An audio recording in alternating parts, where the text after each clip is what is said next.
Over the past few weeks, we've been tackling the rather challenging subject of answers to prayer. And why is it that we often don't get answers to prayer? Is it that God doesn't care? Is it that he doesn't hear? Or is there something else?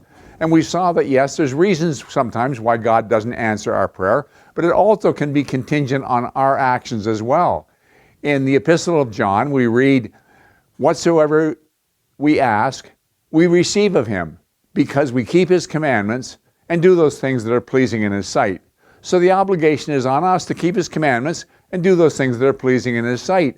That won't guarantee, but it will foster answers to prayer. It will support that dynamic that we're looking for. And we looked first of all at praise, worship, and thanksgiving and how important that was. Then we moved on to giving to the poor and how that's central to the gospel. From there we moved on to waiting on God. They that wait upon the Lord shall renew their strength. And then we looked at faith. And we saw that without faith it's impossible to please him.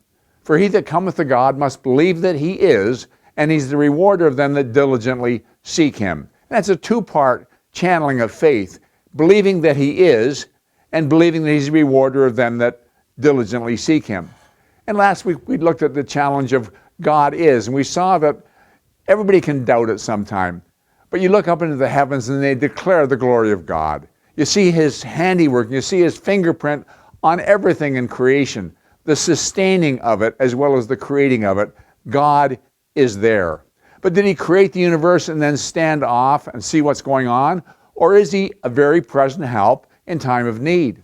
I don't want to tackle that a little bit. I think you'll see that God is very active in ways that sometimes we don't realize. And I want to share some of the things from my life. Forgive me for being personal here, but I'm hoping that you can, as I walk down memory lane a little bit, you can apply it to your own life and find similar things that have happened in your life. Roll way back to the time I was born. I was extremely premature. And this was before the era of all the modern technology that hospitals have now. And they said there wasn't a chance I was going to survive. But I did. I believe God's hand was on my life way back then. I'm about 8 years old. I'm riding my bicycle, and it's actually down Wellandvale Hill. I'm coming down from the west toward the east, and I'm driving down the hill and turning onto the bridge, crossing the creek. And I'm going faster than I should, and there's gravel on the road, and I hit the corner, skid on the gravel, and I slide under a car that's crossing over the bridge. I slide between the front wheels and the back wheels so that my head and shoulders are outside of where the car is, and the rest of me and my bike are underneath the car.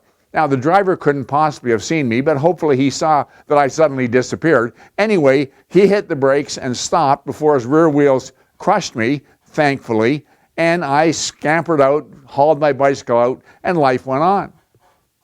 Move ahead a little bit, and I'm in high school, and I'm suddenly intrigued with bombs. And I was able to come up with a formula that I could create a bomb, and on impact, once it became unstable, it would blow up like a cannon cracker, like a large firecracker. So I got a bunch of gelatin capsules like you can take pills in, got some empty ones. I put this compound in these empty gelatin capsules and put 12 or 13 of them in a hard plastic bottle shoved in my pocket. I remember I got to school and I took the cap off and I took one out, and the heat of my hand set the thing off. My hand blew apart. It split my thumb and my finger apart. My hand is jet black from all the smoke and dripping blood from all the crystals that went into my flesh. That was one. I had 12 or 13 in my pocket. I had no idea they were that powerful. I talked to my science teacher, of course he saw my hand, and he said he had experimented with explosives at one time in his life. I told him how I made them, and he said if it was just a little more powerful, it would have blown my hand off. Well, imagine if those 12 or 13 had gone off in my pocket. I'm walking along, and they're jiggling along. It's amazing that they didn't. Thank the Lord they didn't. It would have blown my leg off or certainly maimed me for life. That's what happened. But I was protected. My first car was a 1954 Pontiac. Now, one thing about it, it had wipers, but it didn't have a washer mechanism with the wipers. And another interesting thing about a 54 Pontiac is it had a vacuum device that operated the windshield wipers. And so if you stepped on the gas, the wipers stopped.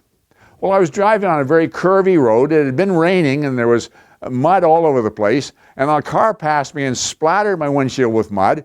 I put the wipers on it, it just smeared it into a film, and it dried instantly. The sun was shining on my windshield, and it was exactly the same as if I had a blindfold on. I could see nothing.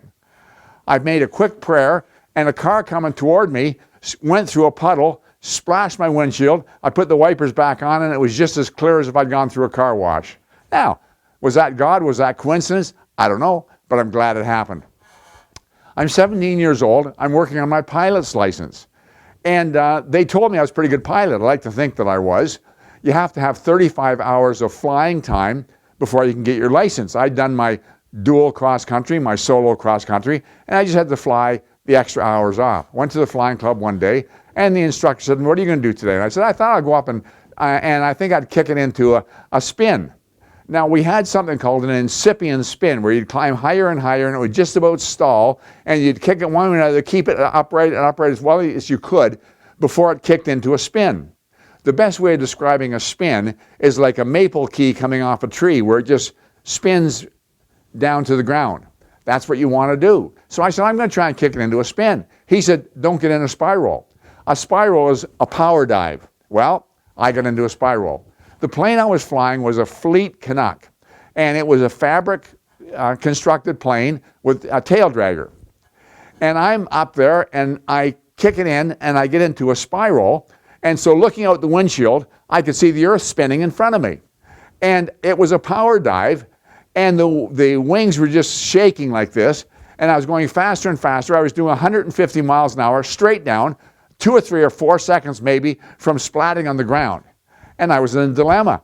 If I didn't do anything, I was going to go faster, I'd certainly be killed. But if I did something, I was risking ripping the wings off. They were already shaking pretty badly. Well, I decided I had no choice.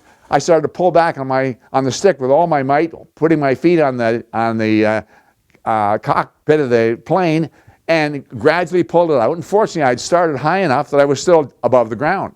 A friend of mine said he saw me later flying. He said it was amazing, see me up here and then down and then pull out of it.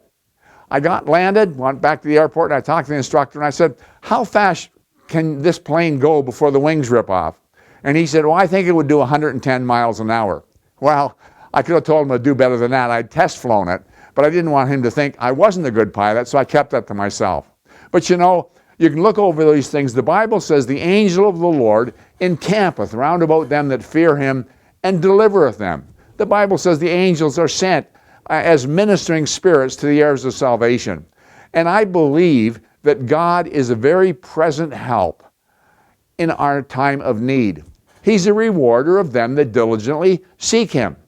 And it's not just saving you from dashing your foot against a stone, it's also guiding and directing you into ways that can go. He will open doors that no man can shut. He'll show you the way you should go. If you watch the second of these series of faith videos, I talked a little bit about launching my real estate career and how God made it very plain I was to go into real estate, and how he did some miraculous things to get my career kick-started. I'm saying these things, and forgive me for using so many personal illustrations, but think back in your life, and you'll think of times where God indeed was a very present help in time of need. Now you could say, well, this is a coincidence, that's a coincidence. Well, maybe, but maybe not. I believe that God, in fact, is very active in his universe, very active in your life. And if you think back, you'll realize that. And once you realize that, you've got another component in terms of answered prayer, and that's faith. Believing he is, and believing he's a rewarder of them who diligently seek him. Thank you very much for investing your time. I look forward to talking to you again next week.